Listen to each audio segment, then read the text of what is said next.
for today's video, i-share ko lang po sa inyo ang mga bagong nabili kong succulent. Dito lang din po ito sa kapitbahay namin na may mga succulent din. Bale, ito po, tsaka itong isang paso. Tapos ito, gymno. Hindi ko lang po sure kung anong pangalan nitong gymno na to.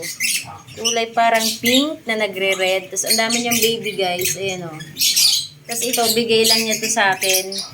Itong cactus na to, ayan. Tapos ito, bigay lang din niya sa akin tong clay pot na ano, heart shape. Ang ganda niya guys, oh. Tsaka may butas na rin siya. So, ayan.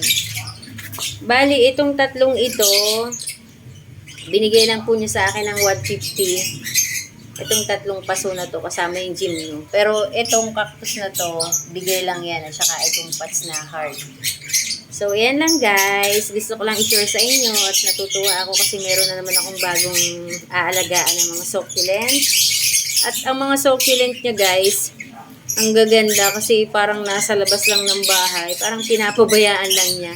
Pero ang gaganda ng mga succulent niya. Sanay na sila sa rain and shine. Kaya tingnan mo makukulay yung succulent niya oh. Kasi nasa labas lang. So, yun lang guys. Gusto ko lang mag-share sa inyo. Sana mapaganda ko rin to sa akin at mas mapalago pa. Bye guys! Thank you for watching!